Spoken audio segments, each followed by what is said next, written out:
Howdy-ho YouTube, Major Cord here.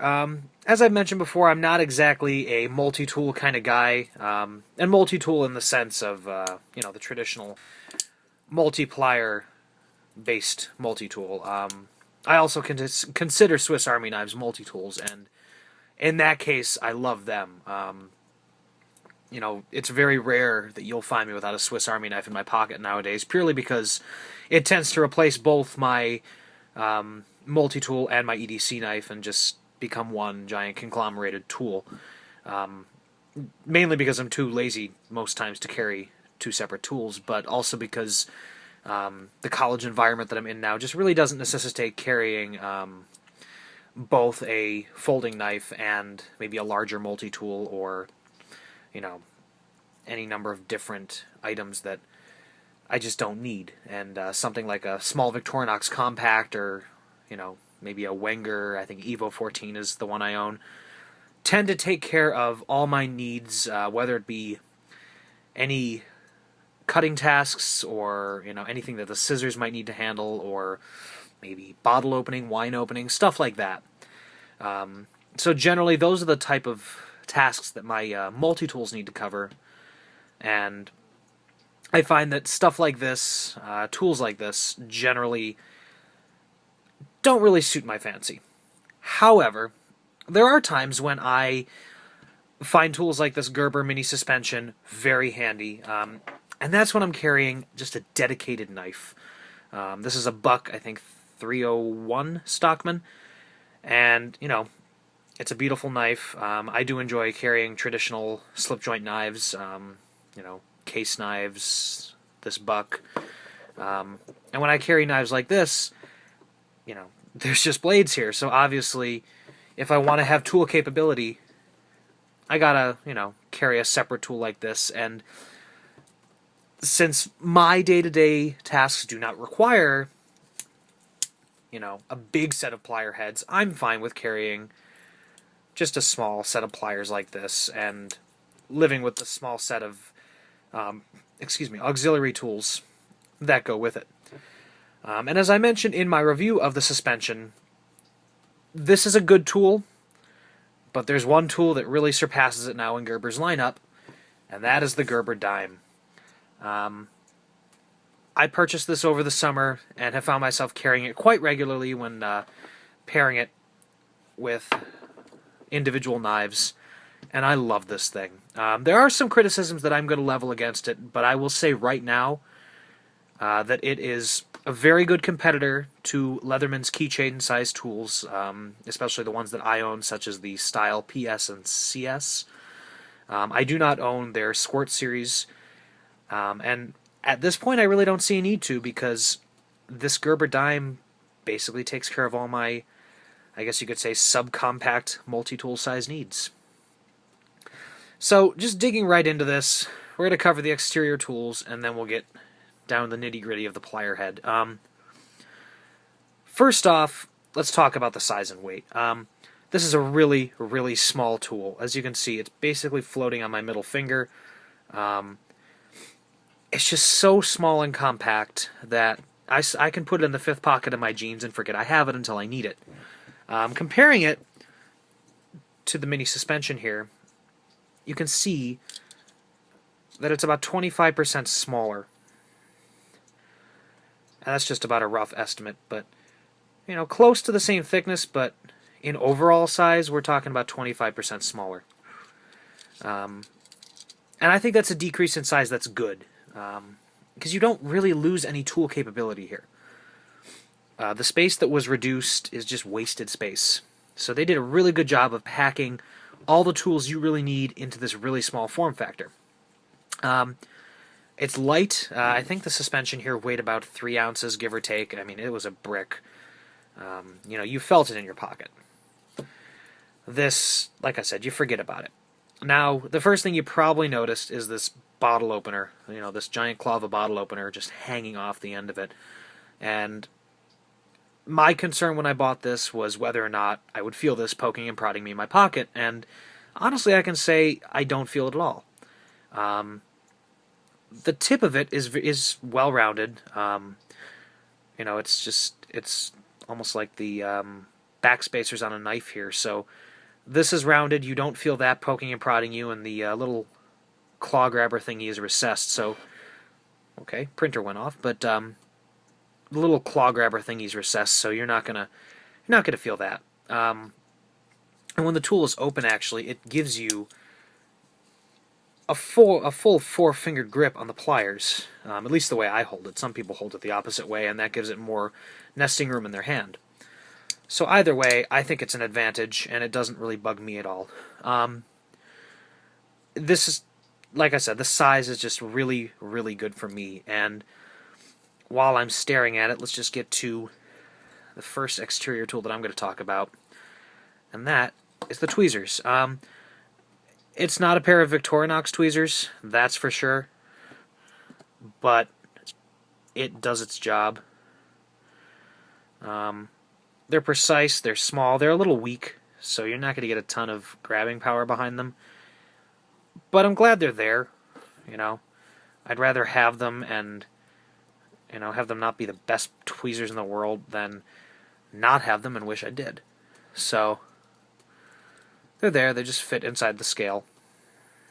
And they're not going to fall out. They're held in by a pretty good bit of friction. So you're not going to worry about losing those. Let's talk about the knife. And this is where I'm going to have to level a fair bit of criticism. Gerber, even though they're a knife company, is, you know, hit or miss on their blades. And this is a blade that they missed on. Can anyone tell me what's wrong with this knife? Maybe. Hopefully it's in focus there. Yeah. This is a very poorly ground blade here. Hopefully that'll shed some light on it. As you can see, just looking at the shape of the edge of this blade, it looks like a mountain range. There's really no real grind to it. The bevels of this knife are so uneven, and I actually attempted to sharpen it, but I really have to take it to probably just some stones and grind the hell out of this thing just to reset this bevel to something usable. But aside from that, I mean, I've had unevenly ground blades before that had a fine working edge. The edge on this itself is just so jagged and uneven, and like it's almost like they ground several individual tanto points into this blade. And that is unacceptable to me. And granted, I don't actually use the blade on my small multi-tools very often, but that still is something that really, really disappoints me. Just because it's a lot of extra work I'm going to have to put into making this a usable auxiliary blade. But, you know, I always have another knife on me, so it's really not a huge concern. It's just really disappointing to see. Because it shows that the quality that they really try to put into this isn't entirely there. Opposite the knife blade is a little tool that I really have fallen in love with, and that is the clamshell package opener. And I've been seeing these on a lot of multi-tools. My Leatherman Wingman has it, and now this. I love this little thing. So much crap nowadays comes in those stupid little thick plastic clamshell bubbles, and this thing just rips right through it. It's better than sticking your knife in there because you're not going to damage what's inside, and you can get such a good grip on it. It's, you know, the only part that's sharp is this little teeny point up here, so you can really just choke up and get a full grip on the tool and just zip along. It's really quite handy.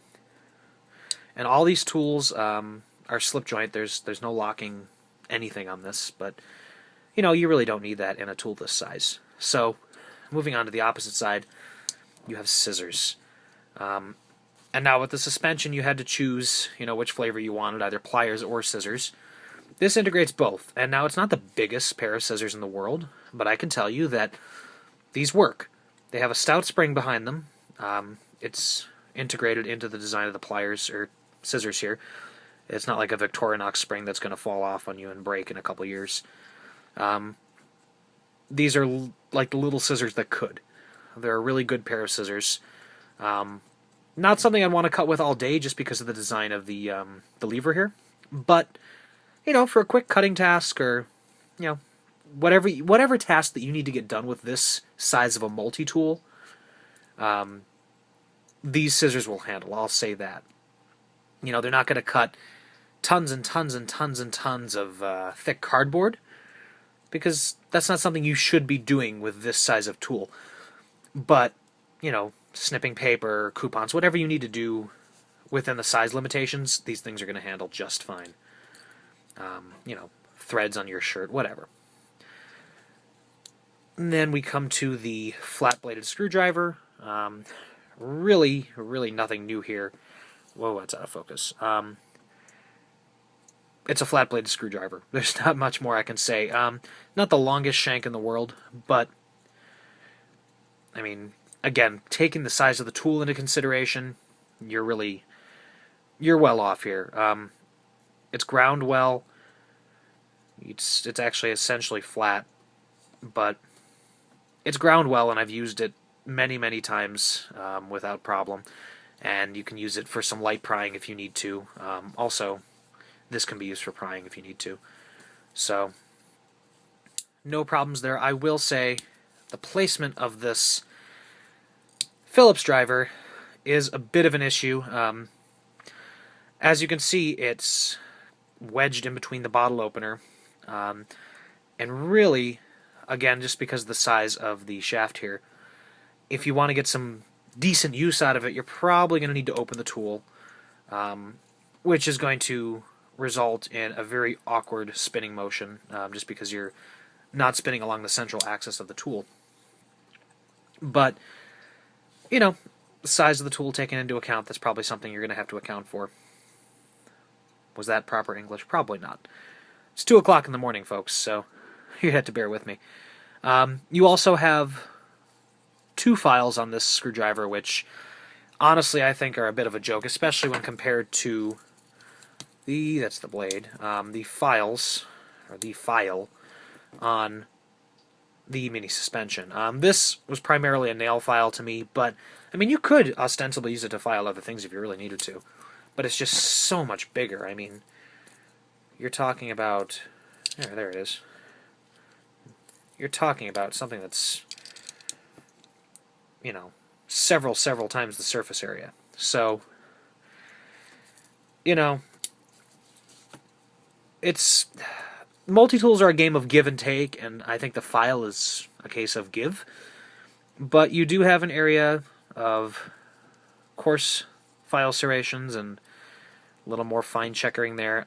It's not grooved on the top or bottom, so obviously you're not going to be able to groove with it, not that you would with such a small file. It works for filing nails, I can say that, and if you were to open it, I suppose you could maybe do some small filing tasks. It's just one of those tools, I think, that was put in there as an afterthought. And honestly, if they had swapped the position of the flathead and Phillips, I think the Phillips would be more effective than it is, especially because that's the tool that has the file on it. And honestly, I think fewer people are going to end up using the flathead, just because you don't encounter flathead screws very often. At least I don't. So, that's that. Have I talked about everything on the outside? I think I have. Wow. Yeah. So, on to the pliers. These pliers are fantastic. As you can see, you have your needle nose, you have your bolt grippers, or whatever those are called, and you have your wire cutters. No hard wire cutters, just because you really are not going to need them in a tool this size. But the spring action is very, very nice. Heck of a lot better than this mini suspension was. It's kind of just a little weak tool there. And they fit in the hand very, very nicely. Especially if you hold it like I do and you can get a full 4-finger grip on these pliers. They open very wide, the jaws. And the tips are very precise. The Gerber does this thing where they kind of leave the jaws open a bit and just meet at the tips, kind of like, very stout little tweezers there, and I don't mind that. Some people have an issue with it. 9 out of 10 times when I'm using these pliers, I'm not using them, for a small construction project. I'm using them as tweezers, so this is actually quite a good feature for me. But again, your situation will vary. And it just depends on what you're going to use the tool for.